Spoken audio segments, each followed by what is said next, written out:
हम लोग जो कह रहे हैं और जो सामने वाला कह रहा है उसको आप जांच लीजिए। तेजस्वी जी ने कहा कि यहाँ की महिलाओं को 2500 रुपया महीना दे देंगे। अब आप लोग के सबके पास मोबाइल है, मोबाइल में कैलकुलेटर है, जरा जोड़ना शुरू कीजिए। बिहार में 6 करोड़ महिलाएं हैं। अगर बच्चियों को हटा दें तो करीब करीब 5 करोड़ महिला हुई।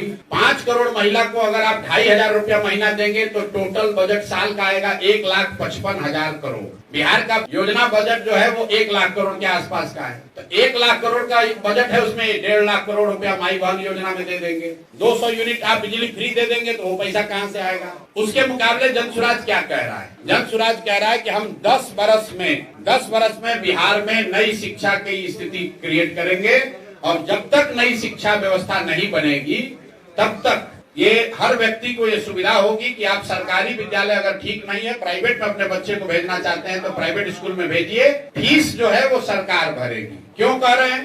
आप लोगों को लगता है कि सरकारी विद्यालय फ्री है। सरकारी विद्यालय फ्री नहीं है। सरकारी विद्यालय में बच्चों को पढ़ाने का खर्चा है 60,000 करोड़। तो हम लोग जो कह रहे हैं कि उन विद्यालयों में 60,000 करोड़ खर्चा करके अगर पढ़ाई नहीं हो रही है तो लोगों को ये अवसर दे दिया जाए कि आप तय करें कि आपका बच्चा सरकारी में पढ़ेगा कि प्राइवेट में, और अगर प्राइवेट में पढ़ेगा तो उसका फीस सरकार भरेगी। राइट टू एजुकेशन कानून में लिखा हुआ है कि अगर सरकारी स्कूल उपलब्ध नहीं है या वहां पढ़ाई नहीं हो रही है तो सरकार की ये जिम्मेवारी है कि प्राइवेट स्कूल में भी बच्चों को भेजा जाए।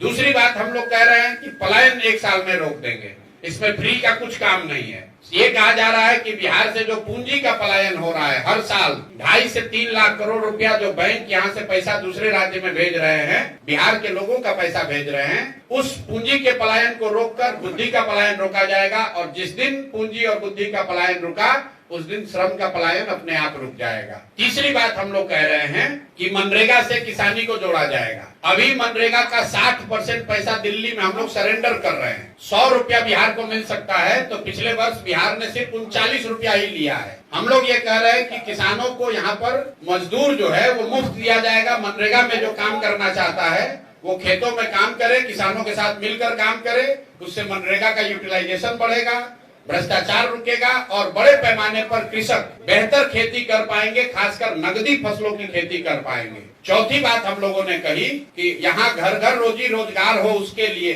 4% के ब्याज पर सरकारी गारंटी पर लोन मिलेगा। इसका टोटल खर्चा सरकार के बजट पर 5,000 से 6,000 करोड़ रुपए आएगा। बैंक से लोन लीजिएगा 10% पर, तो अगर 1 लाख करोड़ रुपया का लोगों को लोन दिलवाना है तो 4% का मतलब है 4,000 करोड़ पब्लिक देगी और 6,000 करोड़ रुपया सरकार देगी। तो 6,000 करोड़ रुपया के बजट में प्रावधान से लोगों को 1 लाख करोड़ रुपए का ऋण एडिशनल मिलने लगेगा। और अंतिम बात जो फ्री भी हम लोग कह रहे हैं, सिर्फ एक चीज वो कह रहे हैं कि 60 साल से ज्यादा उम्र के लोग जिनको अभी 400 रुपया मिल रहा है उनको हम लोग 2,000 रुपया देंगे, विधवा और दिव्यांग इंक्लूडेड, और इसका पूरा खर्चा करीब करीब 12,000 करोड़ रुपया साल का आएगा। तो जो हम लोग की जन स्वराज की पूरी योजना है इसमें बजट को देखकर सिर्फ 15 से 18,000 करोड़ रुपए ही हम लोग कह रहे हैं कि इन योजनाओं पर लोगों को पैसा देने में खर्च होगा। 80,000 करोड़ जो पैसा है उसको हम लोग चाहते हैं कि यहाँ की व्यवस्था, इंफ्रास्ट्रक्चर और बेहतर बिहार को बेहतर बनाने में खर्च हो। ऐसा नहीं कि 1 लाख करोड़ का बजट है और हम वादा कर रहे हैं 3 लाख करोड़ का। 1 लाख करोड़ का अगर बजट उपलब्ध है, क्योंकि 3 लाख करोड़ का बजट है लेकिन सरकार के पास खर्च करने के लिए 1 लाख करोड़ रुपया ही उपलब्ध है, क्योंकि 2 लाख करोड़ रुपया तो इंटरेस्ट और सैलरी वगैरह में जाता है। तो 1 लाख करोड़ की बजट में हम लोग सिर्फ 15,000 करोड़ रुपए की बात कर रहे हैं। सामने से तेजस्वी जी क्या कर रहे हैं कि 1 लाख करोड़ का बजट है, 2 लाख करोड़ रुपया वो फ्री में दे देंगे। तो आप तय कर लीजिए, बिहार की जनता तय कर लीजिए कि कौन सोच समझ कर बोल रहा है और कौन बिना जाने समझे बोल रहा है।